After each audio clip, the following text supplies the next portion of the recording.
So good, so good, so good. Everything you want for summer is at Nordstrom Rack stores now, and up to 60% off. Stock up and save on the brands you love like Vince, Sam Edelman, Frame, and Free People. Join the Nordy Club to unlock exclusive discounts, shop new arrivals first, and more. Plus, buy online and pick up at your favorite Rack store for free. Great brands, great prices. That's why you Rack. Ready to soundtrack your summer? With Red Bull Summer All Day Play, you choose a playlist that fits your summer vibe the best. Are you a festival fanatic, a deep end DJ, a road dog, or a trail mixer? Just add a song to your chosen playlist and put your summer on track. Red Bull Summer All Day Play. Red Bull gives you wings. Visit redbull.com/brightsummer to learn more. See you this summer. The Podfix Network.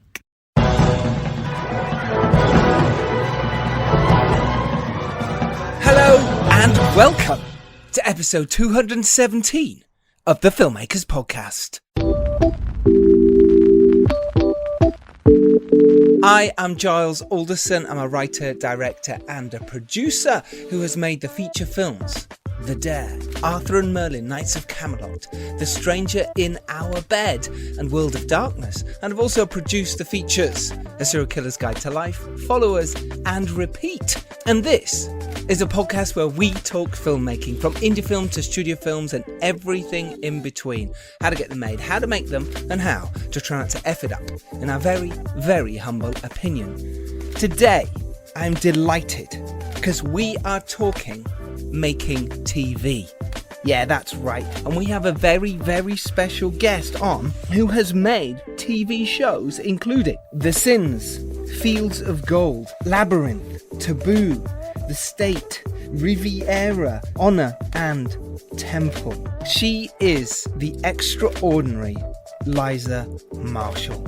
She's also produced the feature films Boy A, The Mark of Cain, Endgame, Life in a Day, Welcome to the Punch, Get Santa, Springfield and I, and Before I Go to Sleep, starring Nicole Kidman, Colin Firth, and Mark Strong, who, incidentally, is married to Liza Marshall. You can listen to our fantastic Mark Strong episode. It is episode 19, where he talks all about his career and working with some amazing directors.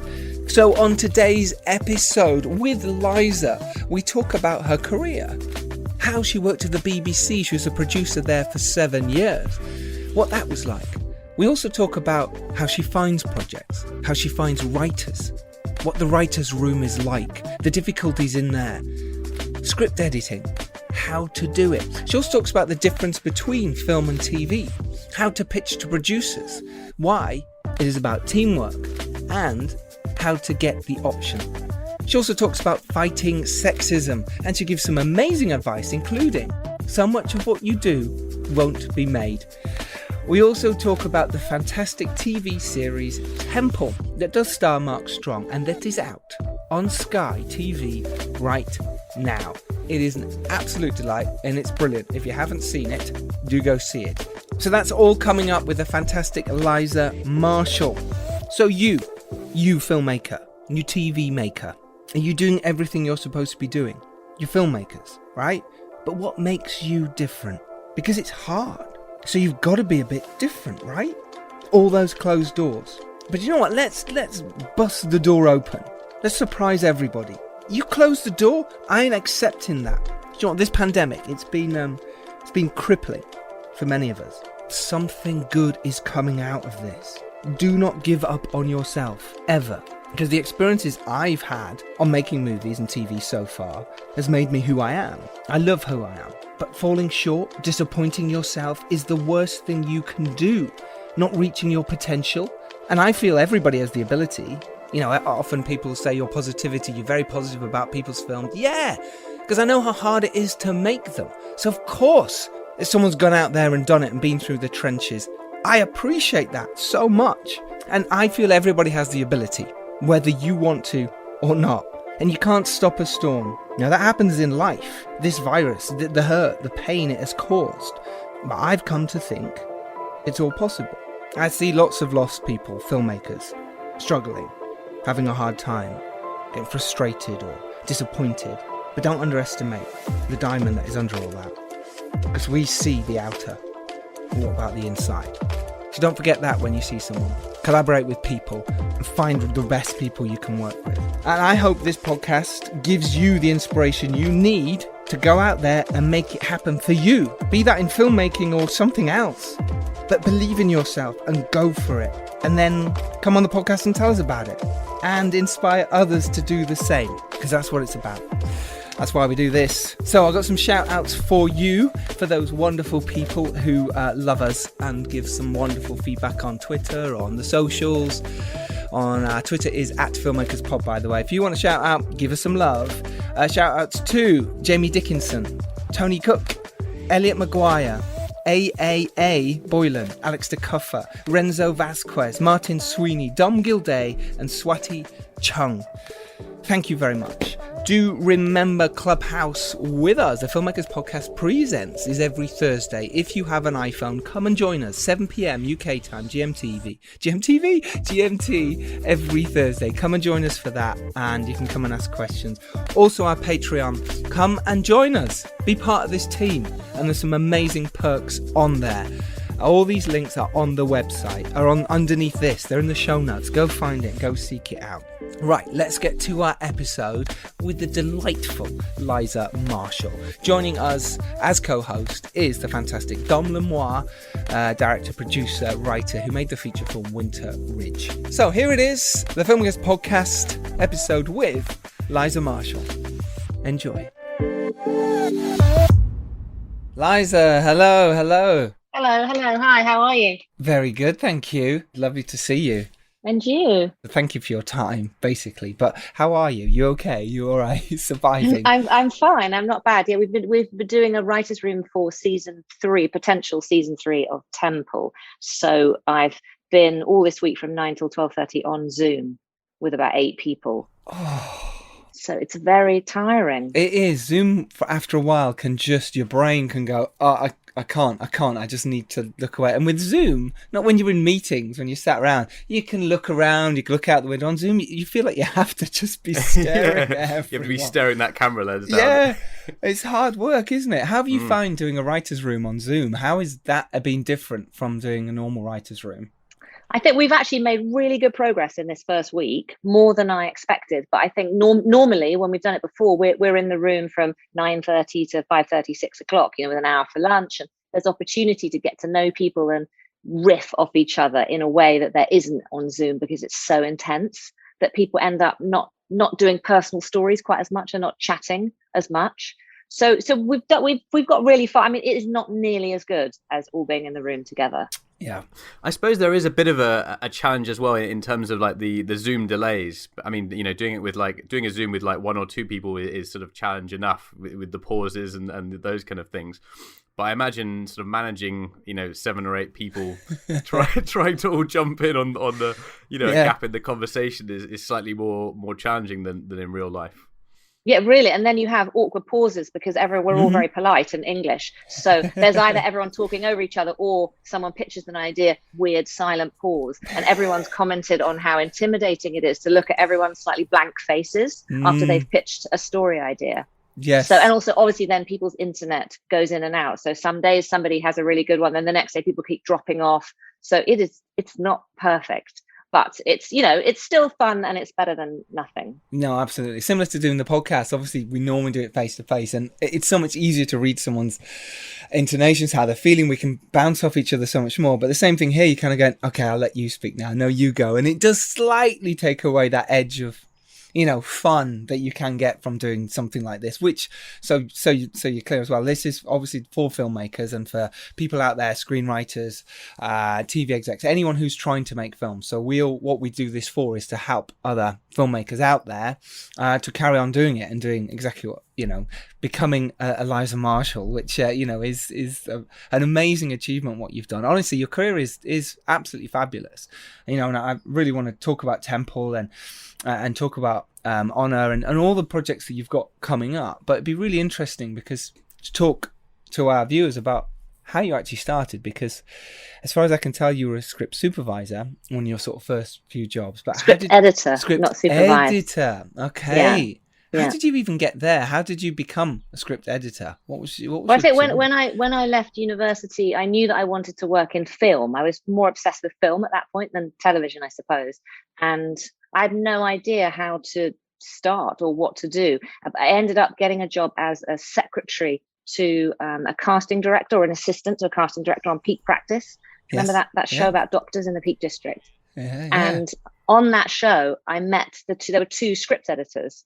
One of whom was Damien Timmer, actually, who's now an incredibly successful television producer. And I had no idea that was a job.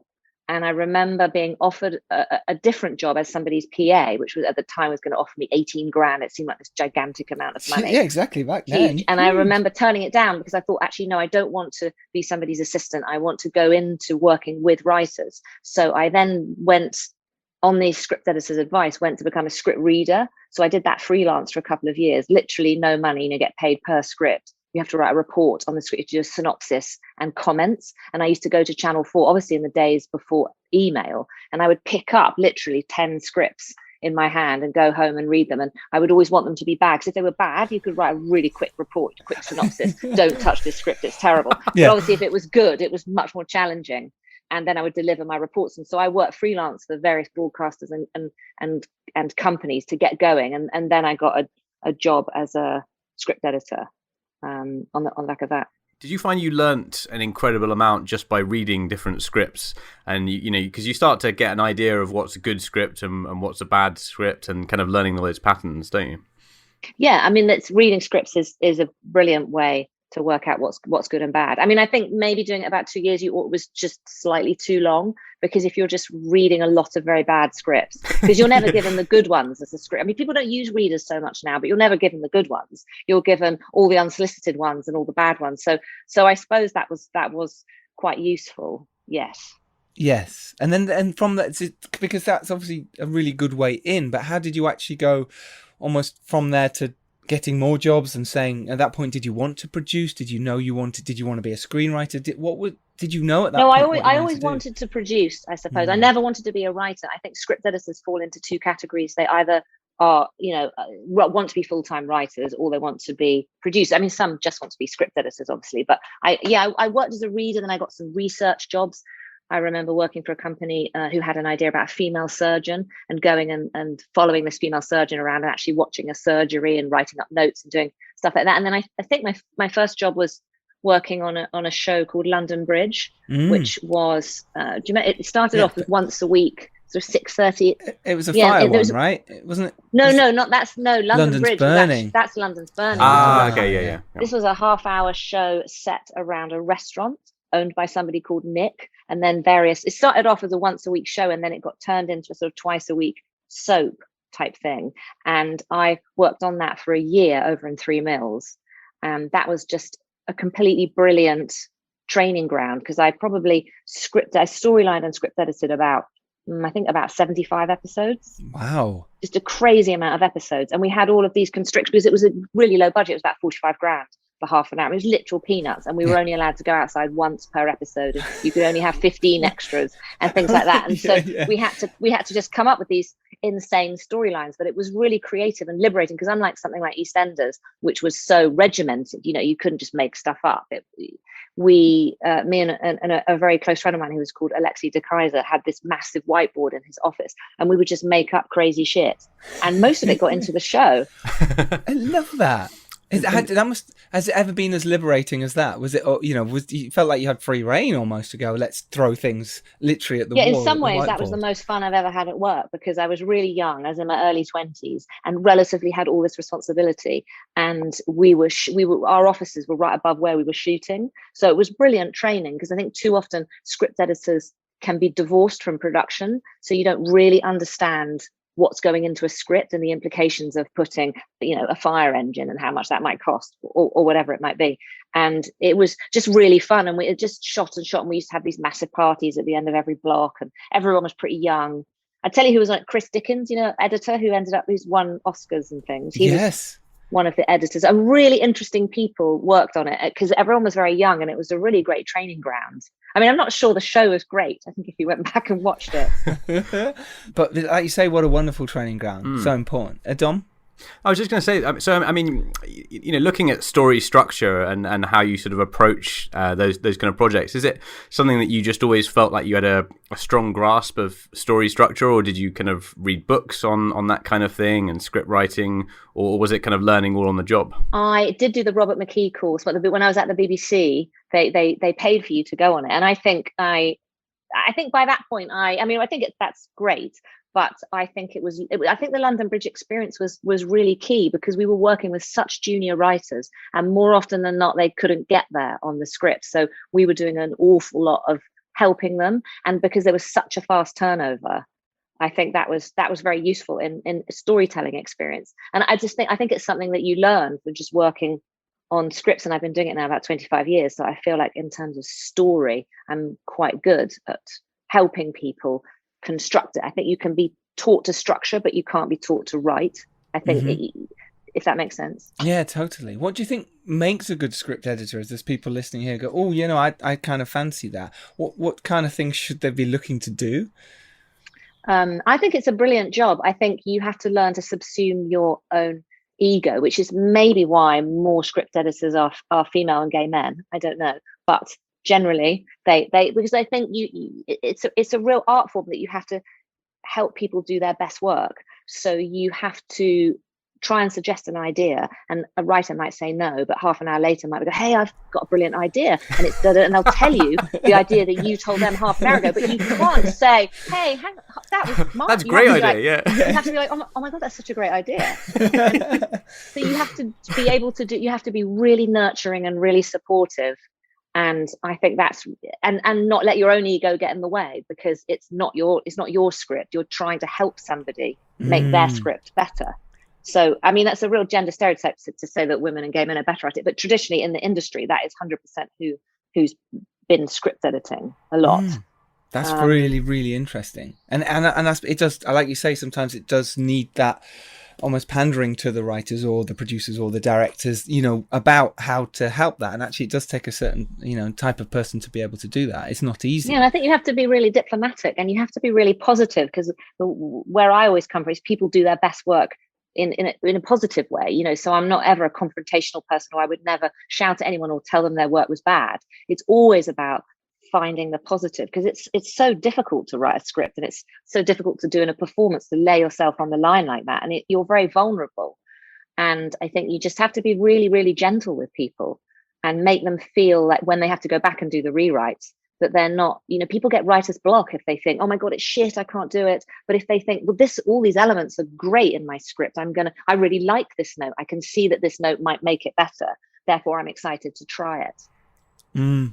Yeah, which is so important, and I really like that, because we can get writer's block and it can be daunting and frightening. How did you progress from there? I say progress, it seems like it was great fun. How did you go from there to going, well, look, I want to produce? So what was your way? Did you start to produce a couple of those shows? Did you try and move into that angle with London Bridge, or was it, no, I need to move forward? Because I know you were at the BBC for quite a while as well. I did London Bridge, and I was working for Jane Tranter and Pippa Harris, because they were on London Bridge, and then they left ITV Carlton as was to go to the BBC. So I took Pippa's old job at Carlton, and then I went script edited at Kavanagh QC and a show David called Copperfield Bad as well, Blood. right? Well, actually, that was then I moved to I was at Carlton for a bit at the show Frenchman's Creek, all these various TV shows, and then actually Pippa and Jane offered me a job at the BBC, and that's when I moved to the BBC. I see. As a script editor, and I was there, and I did do David Copperfield, which was quite as a script editor, which was a very intense experience, because we were going to do the show with John Sullivan, obviously, who wrote only Fools and Horses. And it had been greenlit as, I think, 2 90-minute Christmas special. And I remember going to his house, and he had writer's block. He just couldn't find his way through it, because I think he'd never done a book adaptation like that.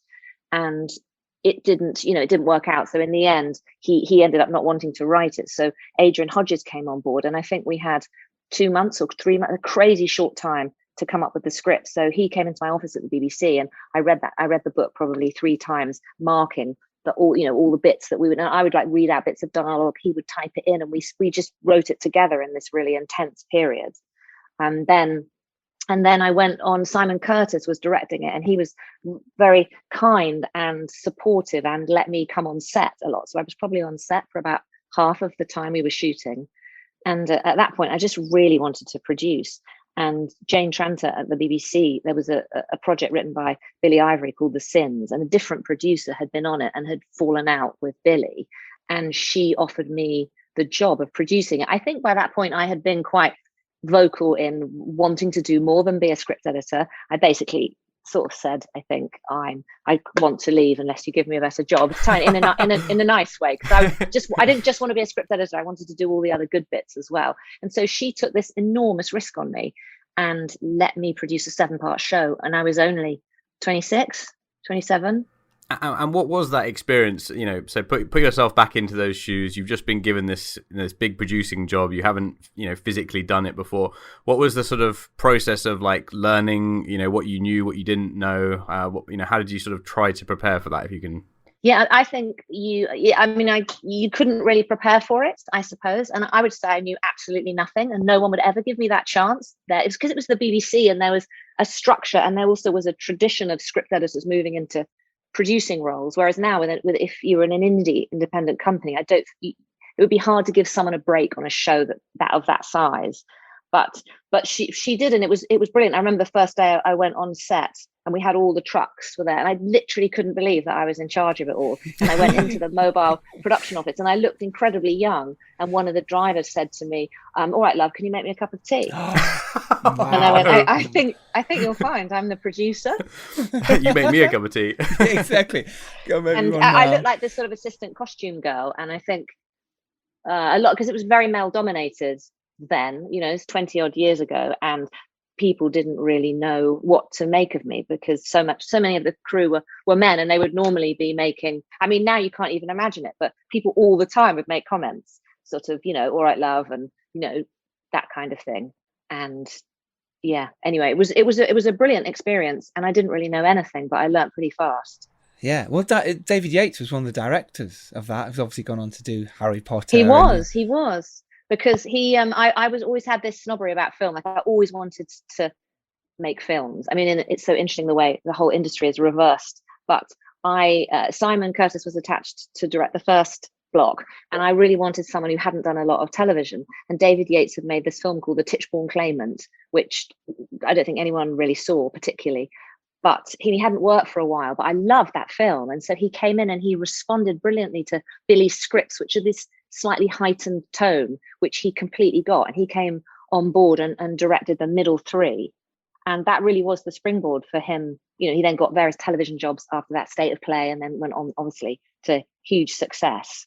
But he did a brilliant job on those You episodes. must have, yeah, totally. You must have, in your career, sort of, the people who keep going, you must have these amazing connections now, in terms of you've worked your way up, not from the bottom, but you've worked your way, you've found your way, you've sort of said, no, I want to produce, and you kept going in this wonderful world. And you must have come across so many filmmakers now who are all, like Pippa Harris, you mentioned there, David Yates, they're all at the top of their sort of games, and that must be a lovely sort of place to know you can pick up the phone to these people who you knew when, they were making a cup of tea for you, whatever it was. Must be really nice, I think.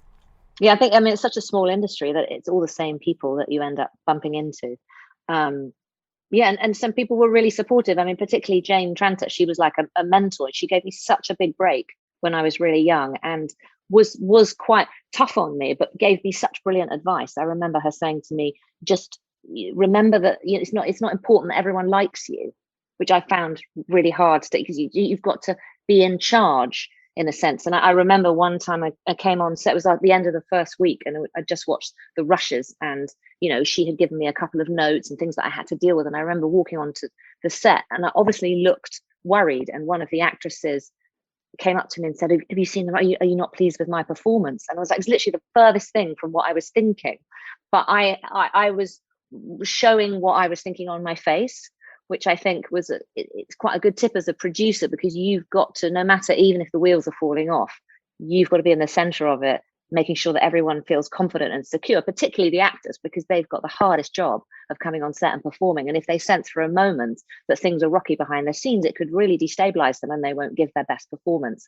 And I remember Jane giving me lots of brilliant tips about what I should do. But I'd never even been to a grade, for example, or a dub. So the first time I didn't even really know what it was. And then just being plunged in the deep end. And we had various very dramatic things happen. Like Pete Postlethwaite, who was completely amazing, after 5 episodes said that he was exhausted and he didn't want to shoot the rest of the series. So we had a very stressful 48 hours while we had to convince him to come back, and things like that were just thrown at me, which I just loved it. Actually, I found it all very exhilarating.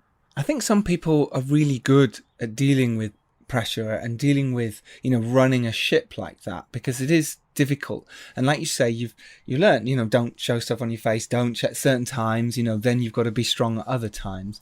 I think it's also it's how you react when things go wrong. Like I think, and I'm not sure if you'll agree with this, Liza, but I find there's producers that kind of see problems as, this is something that's gone wrong, this is not what we planned, shit.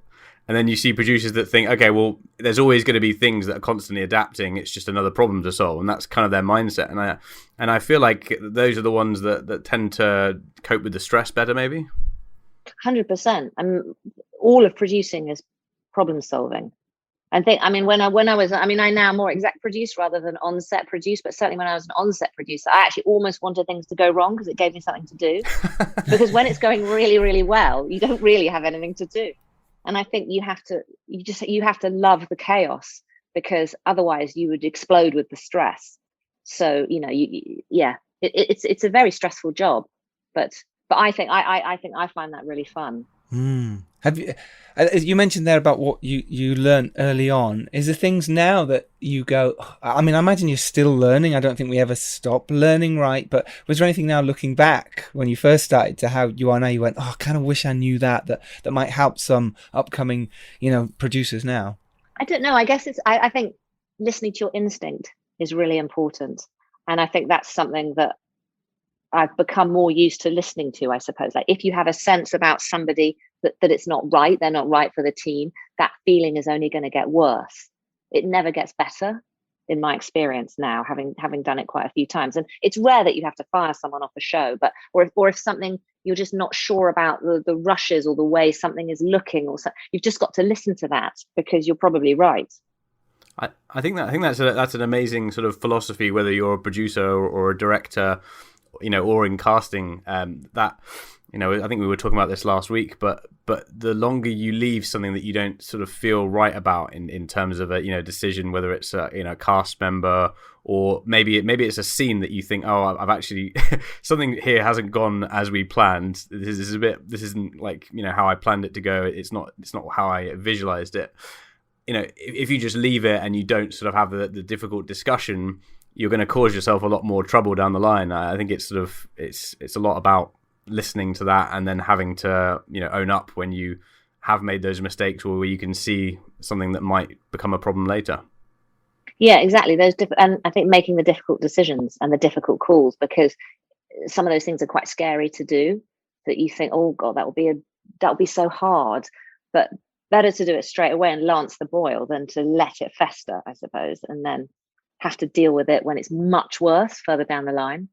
And that takes experience, I think, to know that, and also to have the confidence to use your voice and say what you think, and not be shy. And I suppose handle it without, we mentioned earlier about sort of showing fear on the face. I suppose it's also when you have to have those difficult conversations, it's trying not to, become overwhelmed with your own feelings about the situation. Like if someone's not working in a way you want, you've got to kind of bottle that down and try and be polite and reasonable and professional when you have to sometimes deliver quite bad news. Yeah, and that's really hard. That gets no easier as it goes on, those terrifying calls that you have to make, and and also hurting people's feelings if somebody, maybe I'm sure they think they're doing a good job and maybe they're not, and to have that difficult conversation and either try and be constructive in your criticism, or ultimately having to get rid of someone, which, to be honest, I've done very few times in my career. But it's a very emotional industry. So, yeah. Yeah. Well, do you think there's a difference between TV producing? Because for the next sort of few years, certainly at the BBC, you produce some amazing TV, you know, the long firm thing called Love, Dirty War. But then you like you said, you wanted to do film. And around that time, you started to move towards film. Did you find a difference then between producing TV and producing film? And I suppose, do you now? I think there's a massive difference, actually. I think television, and because I love film and I still am producing some films, but as a creative producer, television is a more exciting medium because I think you have more impact, because, you know, generally, you know, with Temple we do 8 parts and you have 3 directors, so you hold the creative overview in a way that in a film is the director has it. And I think the other thing I prefer, I mean, like when I produce before I go to sleep, we probably watch the cut about 40 times, and by the end you just can't tell anymore whether it's good or not. It's so true. Yeah, there's little changes, you're like, it's know. really, really hard. Whereas Yes. in TV we've got, you know, maximum 4 weeks, absolute maximum, to edit an episode, so you have to think much faster and make your decisions quicker, and I find that more intellectually stimulating than watching a film 40 times. I mean, ideally you have a balance and you do all things, because a film exercises very different muscles, because so often it's just different storytelling, and you're holding on a big television show, you're holding so many more story strands in your head, so it's much more like a complicated jigsaw in a way that a film is a more straightforward, often narrative. You know, you've got 90 minutes and you've got a beginning, middle and an end, whereas TV, you're just trying to get to different hooks and hopefully create another season. It's so wonderful. It's fascinating. Go on, Dom. And in terms of the sort of, for people that are sort of maybe going into television that are from a film background, like what are the differences, like maybe in post-production, in terms of how you approach the edit? And, you know, if you realize you don't have what you need and you need to go and do pickups, is it kind of the same kind of process? Like what's your kind of experience in the post schedule and side of that? Yeah, I think, I mean, I've never worked on giant movies, but certainly big movies, obviously they have loads of money to do pickups or they don't call them reshoots, new material, whatever. Yes, we should never call them reshoots. I know, yes.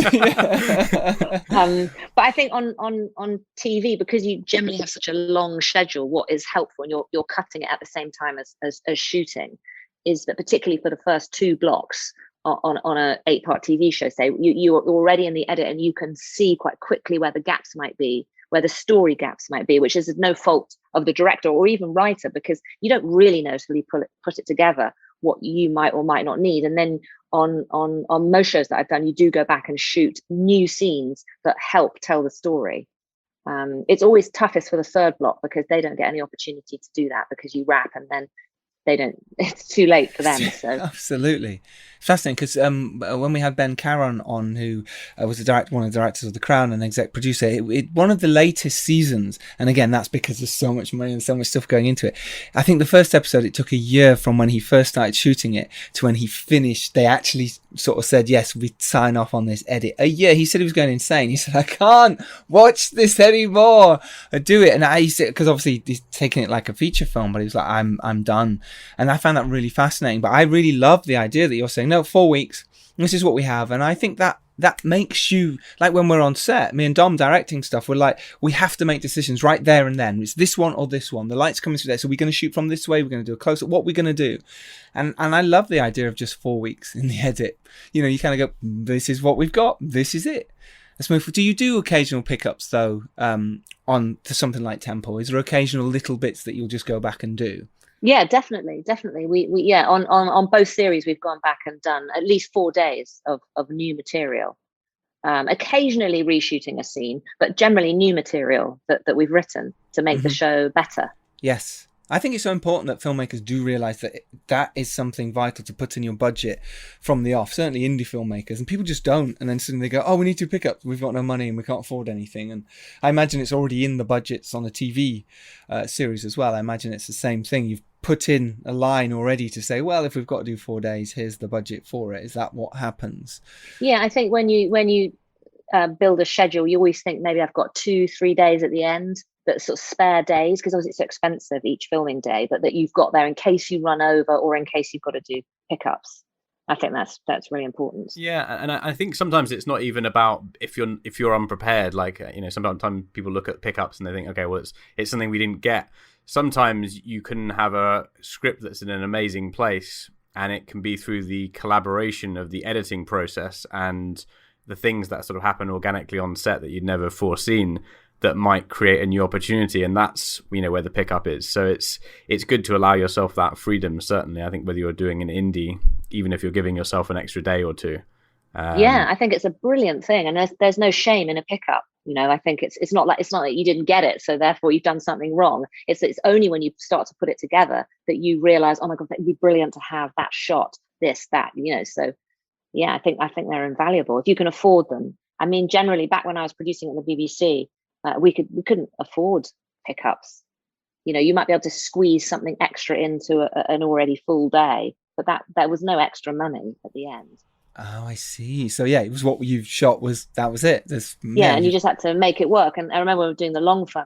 We were in South Africa and it was raining, and we'd gone to Africa for this beautiful sun, and it was literally torrential rain. And we just had to cut the scenes. We couldn't come back. We just had to do it. It's when they come off a plane, and actually they came off with umbrellas, but we just had to take out huge chunks of material because there was no opportunity to go back because of the budget that we were. That's funny, because from the BBC then, I mean, not maybe directly, but you were also head of drama at Channel 4, and then you made the fantastic Red Riding series, which was sort of, I suppose, when I first started getting into directing and sort of, from my other career as an actor, and suddenly went, oh, this is incredible. And I wanted to ask you about finding stories, and even now, and the story of Finding Temple is wonderful, and we'll sort of come back to that. But in terms of something like Red Riding and all the other amazing shows that you've made, where do ideas come from? Where do stories come from? Do a lot of things get submitted and you pick and choose, or do you find ideas as well? Talk us through finding stories.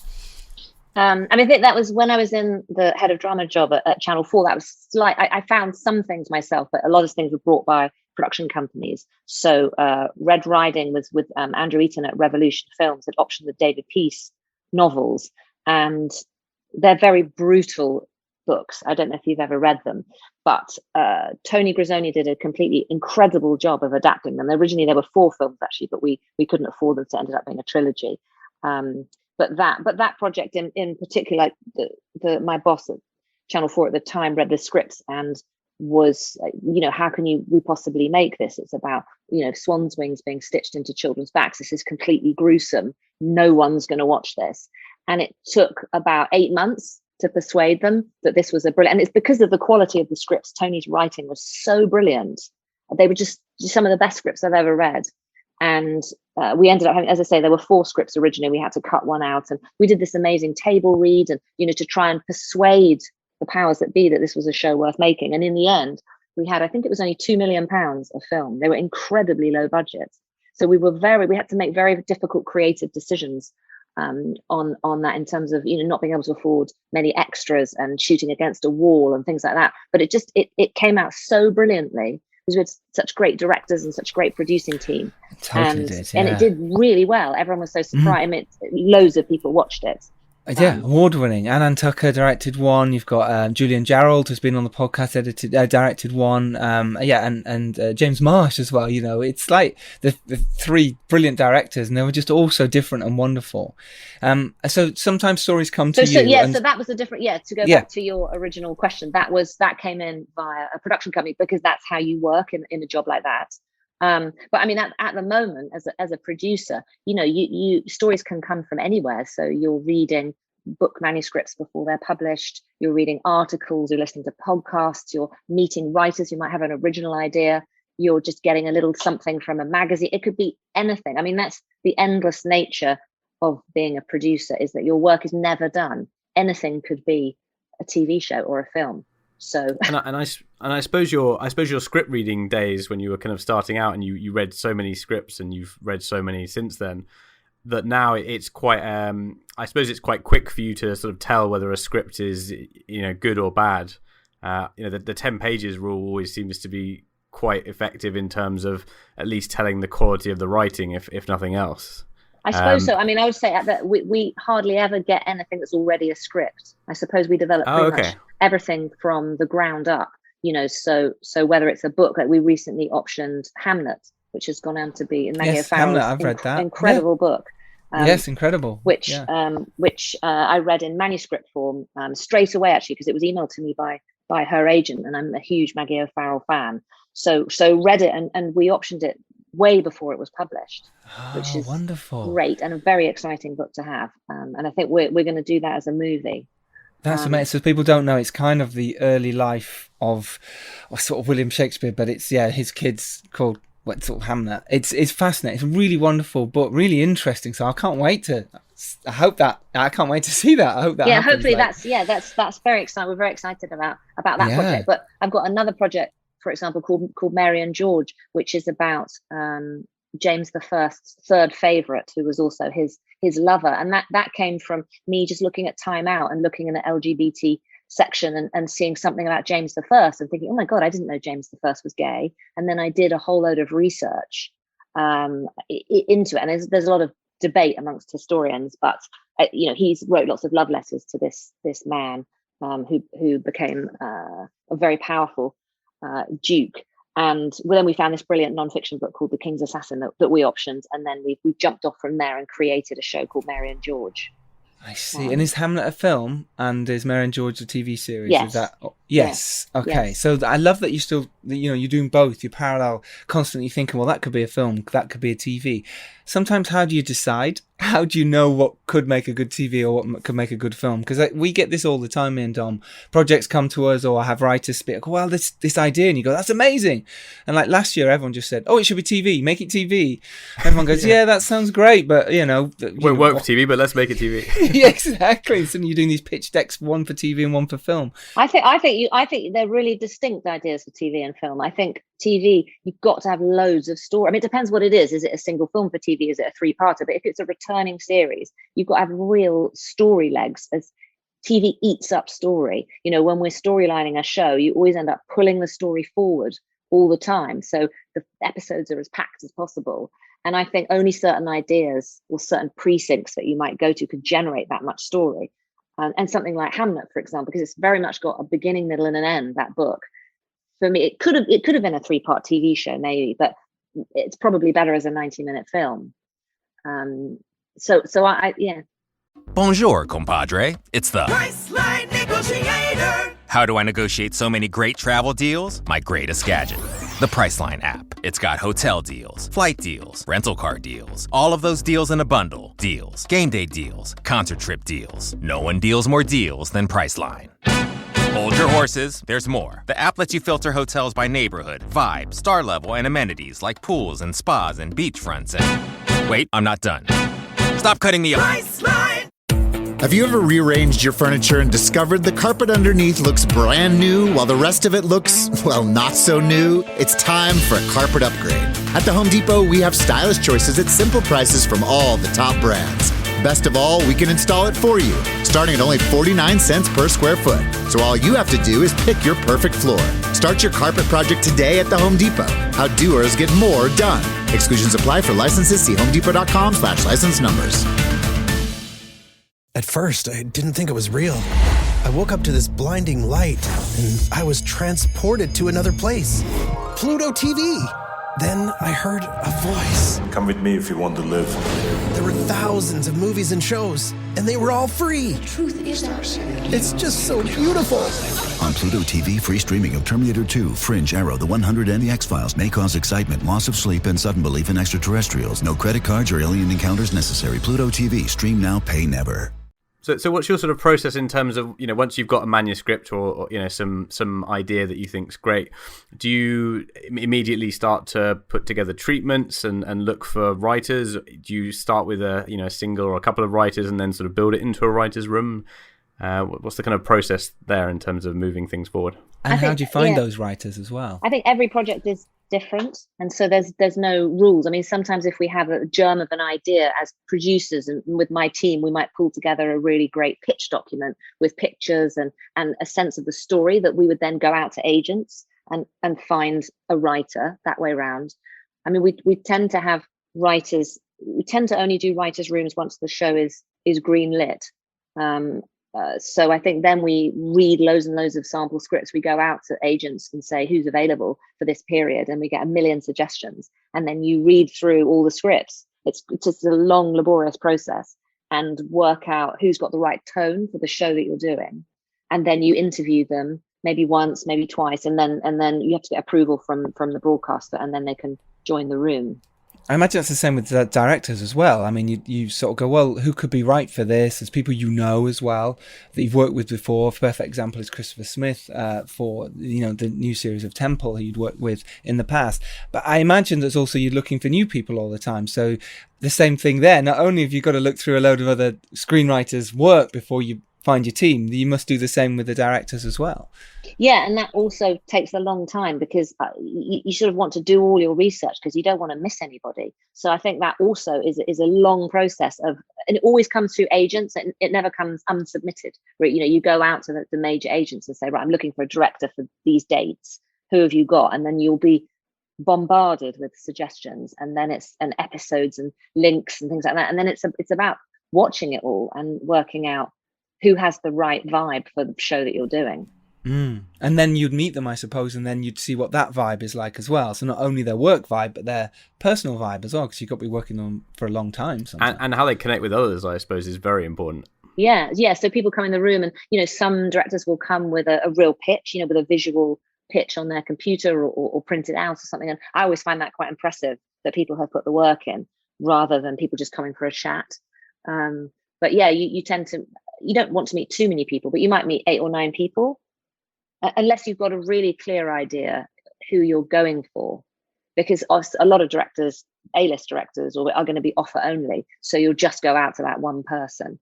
But I think when you're finding subsequent, like second and third block directors, it's just a long process of meeting people, and meeting people more than once, I think, to try and make sure that the fit is right. And then I always take up quite as many references as I can, because how someone is in an hour of meeting is maybe not how they are on set.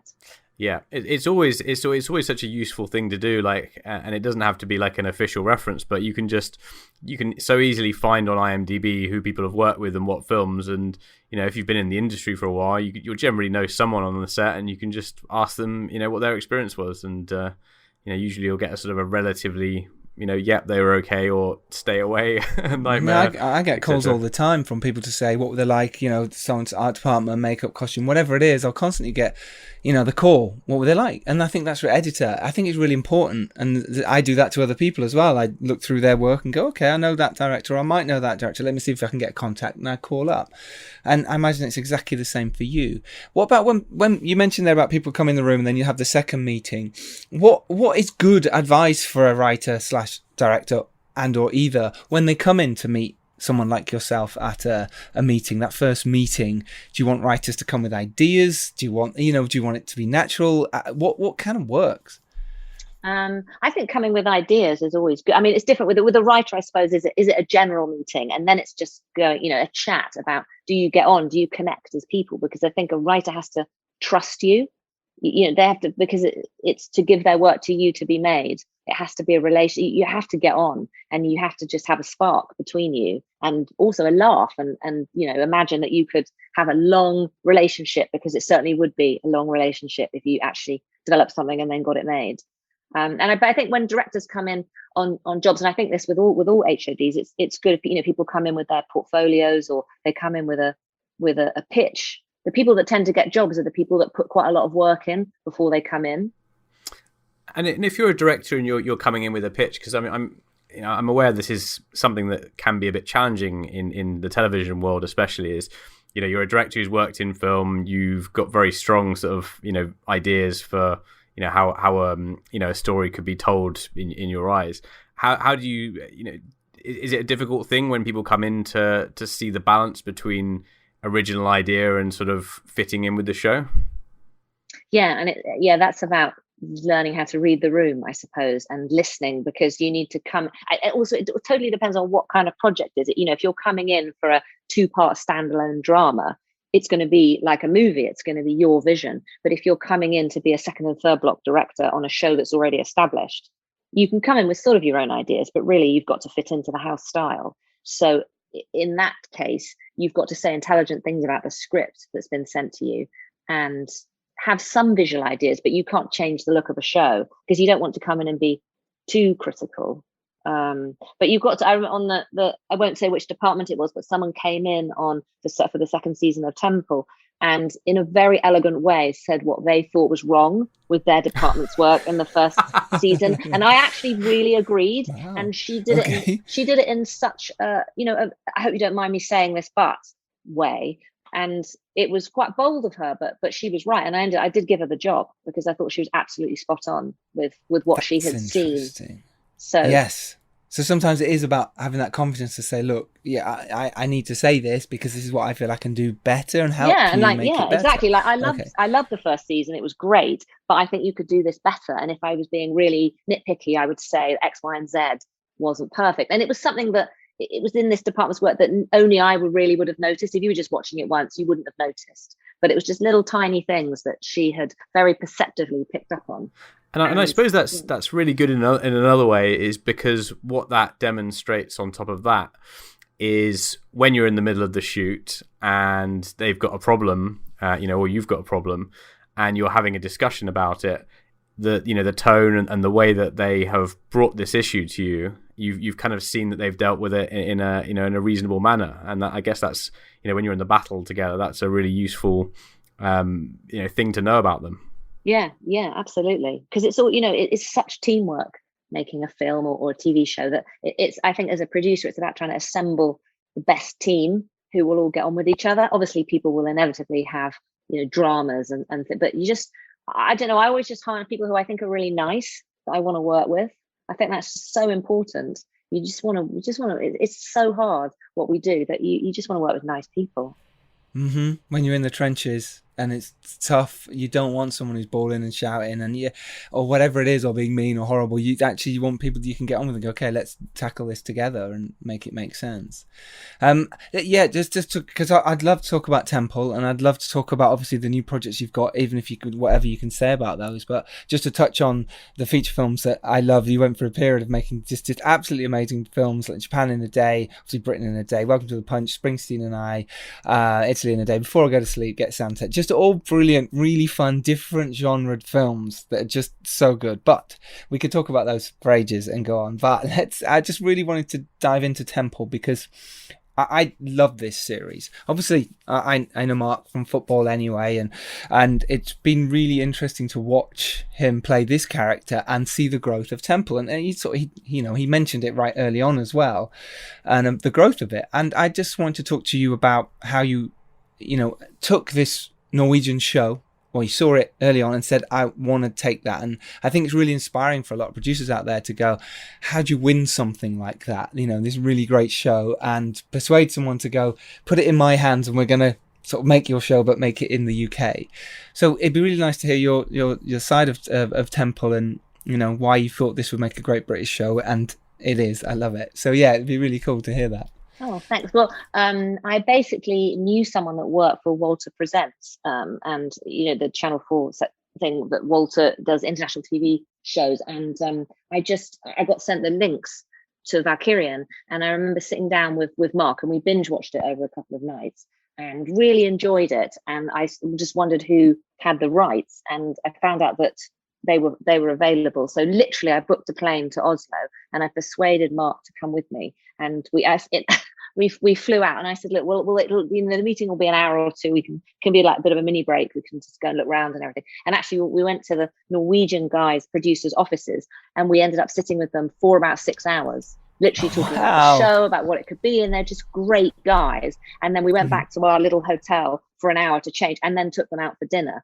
So we spent a huge amount of time with them, and then we flew back the next day. We literally just went for 24 hours, and then I immediately sent them a really good offer to option the show, because actually they was out in, I remember when I spoke to WME about it, they said, the rights have gone for that, because a very big management agency in LA were out looking for a showrunner. But interestingly, they hadn't signed a deal, and they hadn't paid the Norwegian producers any money. They were just trying to set it up before they committed. And so it meant we could just slip in there, and I offered them a really good deal, a really fair deal, and they would see a lot more money, and they have seen a lot more money than if they'd set it up in the States. And I think they really responded to us as Europeans, but actually they were a little bit suspicious of the Americans. And I think the fact that we were so enthusiastic about their show and really loved it, and they could really imagine it reset in London, we just really got on with them. They were just great people.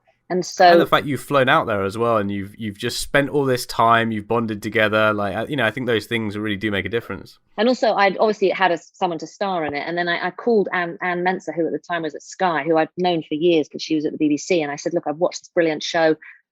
Someone else in America is after it. Can you just watch the first episode tonight and let me know what you think?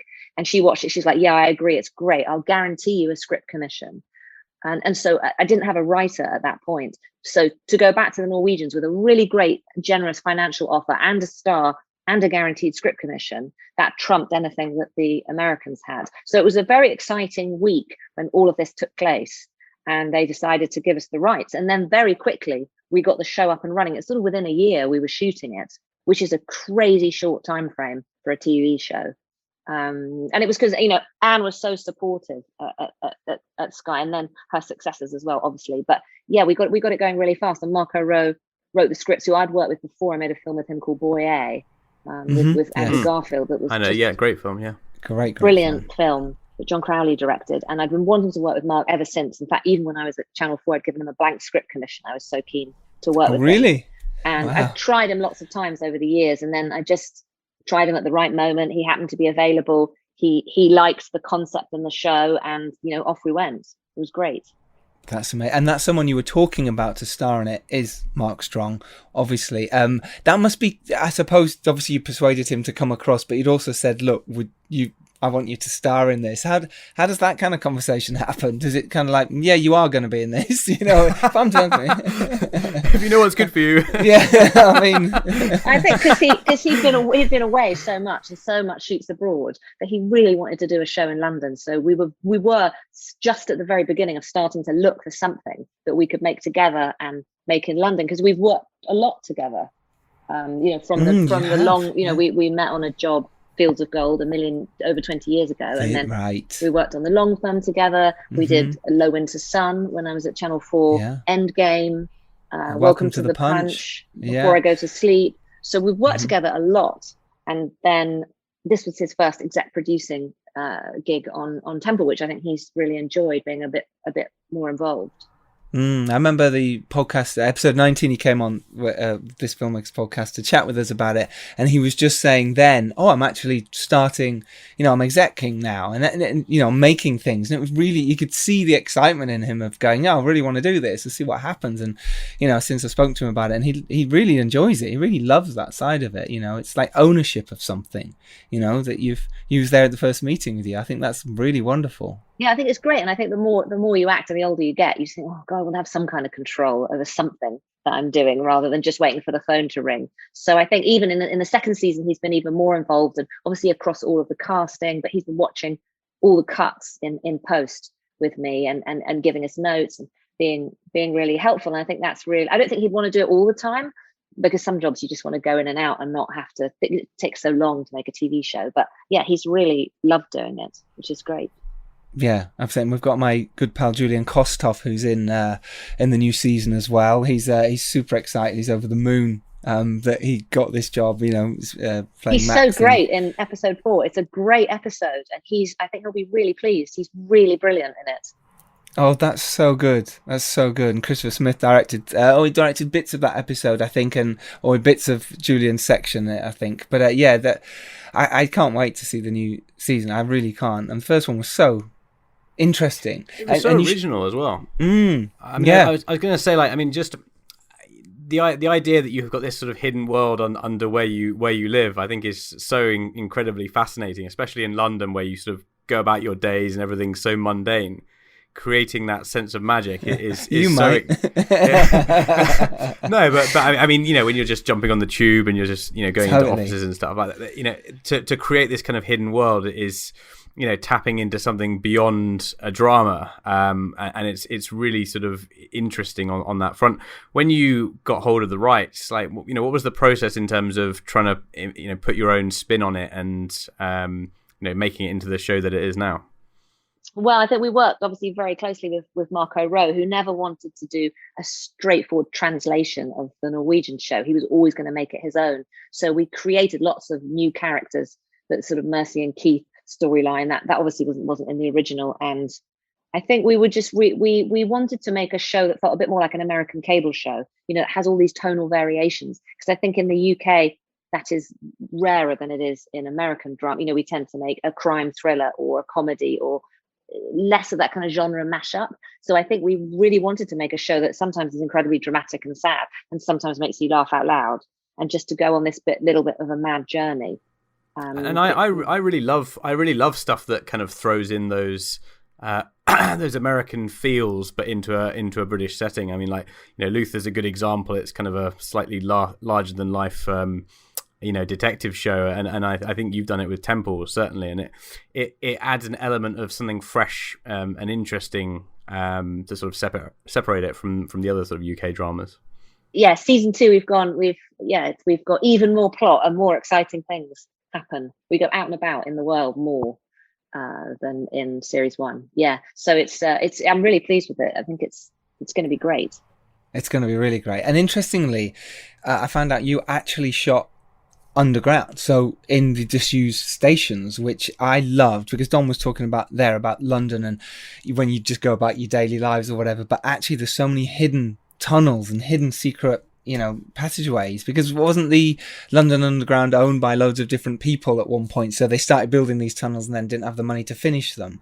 And didn't you film down in one of these areas as well? Yeah, we shot down in the Aldwych, where there are various unfinished tunnels, and it's exactly that. Entrepreneurs used to own different lines, and the Aldwych, they obviously thought it was going to be a much bigger station than it was, so they built 3 enormous lift shafts, but they only ever used one. So there are these giant empty lift shafts that run right from the ground, really far down, all the way up to the surface.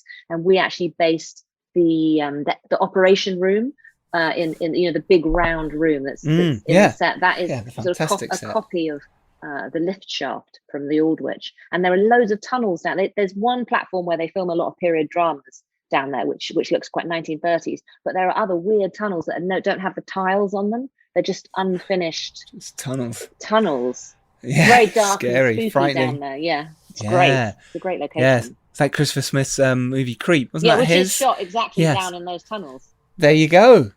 How amazing! You didn't shoot everything down there. You built your own sets as well. Yeah, we built this enormous set. David Roger, who interestingly was the designer on the very first show that I was talking about earlier, The Sins with Pete Postlethwaite. He designed that, and then came and designed our huge set for Temple. So everything, the operating theatre, that giant main room, best bedroom, the whole thing was just a gigantic build, and it was so brilliant, down to little bits of moss growing in between the cracks in the tunnels. It was an exceptional set. And then for series 2, we've built a huge extra water tunnel as well, which is also very cool. We had a brilliant young designer called Lucien Surin who came in and added on a whole extra feature to our giant set.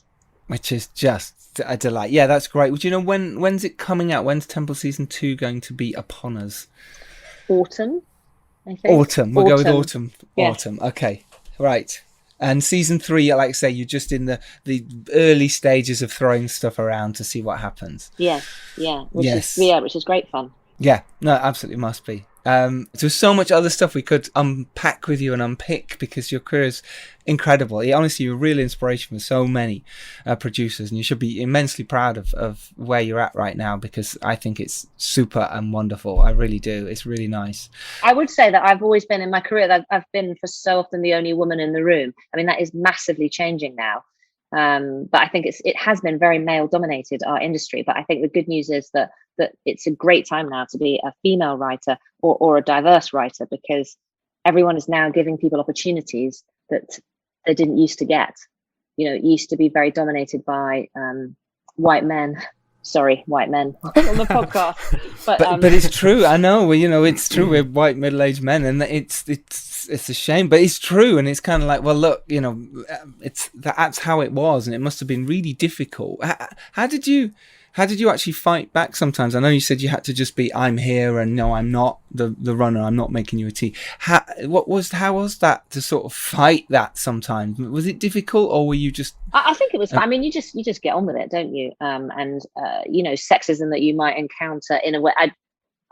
I don't know. I guess maybe I wasn't even aware. It just was how it was. It's only since Me Too and everything has happened, you think, oh, hold on a minute, that actually wasn't okay, that I was slightly perved on like that. Or particularly when I was a script editor, there was one person who was very forward in a way that was kind of quite a funny anecdote at the time. But looking back now, sort of 20 years on, you think, hold on a minute, I was a very young woman. I was in a room with a much older man who had all the power, and that wasn't really a suitable thing that he did.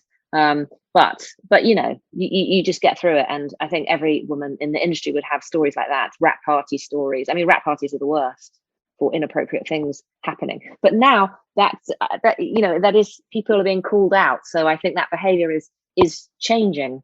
And I think that like on Honor, I know you mentioned that briefly, we actually have more women on the crew than men, which is the first set that I've ever worked on where there were more women. I love that. We had a female gaffer, which is really unusual, and she brought with her a very diverse team, women, and yeah, it was great. So I think things are really, really changing. So I think it's really optimistic, and I think it's a great time to be a woman in the industry, as talent as well, because there's always been a lot of female producers, but I think we've always been enabling the men for a lot of our career, and now I think there's a lot more women, which is great. And there's certainly certain sort of crew positions that are sort of thought of as one gender or the other, and I think there's definitely movement sort of going in a positive area where anyone can be anything, and I think that's great. Yeah, it's great. There's so many women now on camera teams. Yeah, which exactly. Has always been very male. So that's brilliant. I think there's loads to be positive about, and there's so much being made. I mean, there's been a slight interruption, obviously, because of COVID, but I think there's so many places to sell shows now, and there's more and more. Everyone. The one thing we've come out of this year is how much television we've all watched. Certainly I have. Yeah, well, hundreds and hundreds of hours. Yes, there's one good thing. So I hope there's space for everybody. Do you know what I mean? White men, all different types of people. I think hopefully everybody's voices can be heard, which is a really good thing. Yep, I totally agree. I think the Me Too movement has been brilliant. It has stopped. So anything you see like that now, we can all jump on it and won't feel that awkwardness of going, what are you doing? I'm allowed to do this type of thing. Now we can all just go, no, you can't do that. That's not right. And but I think you literally couldn't say that before. No, you couldn't. Me Too. You couldn't sit in a room and say, hold on a minute, I don't think that character could. I don't think we should do. Everyone would have looked at you like a freak. Mm-hmm. They would have. Yeah. You couldn't really say things like that, and now everybody has to listen when you make those comments. Which is really have to. Well, intimacy coordinators everywhere now, and that's so vital. Like stunt coordinators were always around. There's the same thing, and I can't believe it's taken this long for us to find them. Back when I was acting, I was often, doing sex scenes or whatever, and it was so awkward and it was worse for the woman. But for me, still, you're lying there naked, no one's giving a shit. They're sort of going, "Oh, we got the scene now," and you're like, "Hello," and it's horrible. There was no protection at all. And it's great now that is the first thing. It's the most important. Like, this is protected. This is what we're doing. You lot get out of it. And you're not allowed because you'll be literally called out. And I think that's wonderful. And it's great. For me, and just finally, a little bit of advice. I know you've given so much, but if there's anything you could put into a nutshell to sort of wrap up, inspire producers right now, if there was anything, that would be a delight. I think you have to be pretty determined and, don't give up and don't take no for an answer. I would say I was when I wanted to get Mark in to play the lead in the long film. This was obviously a long time ago, and my bosses weren't sure that he was the right person, so he came in and auditioned 3 times, and it became slightly embarrassing because he was my boyfriend, and why am I pushing forward my boyfriend? And I literally would make these big speeches like, believe me, I wouldn't be doing this unless I was absolutely 100% certain he was the right person for the part. I wouldn't put myself on the line. That would be so embarrassing. I would never do that. And I just didn't give up. I just kept going. It was a really interesting lesson, is if you just don't give up and you keep saying, no, with all respect, I really think he is the right person for the part. Fight with passion. Fight with passion and obviously be incredibly nice about it. But I didn't give up, and he got the part, and he was brilliant. And to her credit, my boss at the time was like, I'm glad you pushed me. because you were right. And that was quite an early lesson in not giving up. Yeah. Amazing thoughts. Amazing. Are you on the socials at all? Are you on the Twitter or the Instagram for people to follow you and say Twitter. thank you for this? The Twitter, the Instagram. Are you on it? Charles sounds about 70 years old now. Are you on the Twitter, young man? No, we've got Hero Pictures. You got Hero Pictures on but, there. Yeah. Okay, great. So Hero Pictures, I'll do a link to that in the show notes. I've really enjoyed this. I can't wait for fantastic. to get this one out. It's been really good. Thank you. Honestly, this has been amazing advice. I really talk about this kind of stuff very often because who do I talk to about it? There's so much that you could say that you know, all different stories that you have and ways you could try and help people. I guess the older you get, the more you think I could try and help people, because when you're younger, you're just trying to be in the room. But as you get older, you think, how can you help other people be in the room? Yeah, exactly. I think we've just got so used to doing this with a sort of podcast that we feel like we sort of give advice, you know, all the time, and that's why it's so lovely to hear it from a fresh perspective. The sort of the TV side is really nice, and the way your thought process works with writers and the way you find projects. Yeah, it's really, really fascinating. This has been a delight. Thank you. Yeah, thanks very much. Welcome. You can find me at Giles Alderson, Dom Lenoir, where people find you. At Dom Lenoir, or director Dom Lenoir. And you can follow the podcast at Filmmakers Pod. And remember, you can go out there and make your film or TV show. And if you're lucky enough to rise up and do well, just as Liza has done, it is your duty to send the elevator back down. Join us next week for more amazing interviews just like this one. Take care, everyone. Liza, thank you again for your amazing advice. Thank you. Thanks very much for having me. Bye, everyone. See you next week. Take care.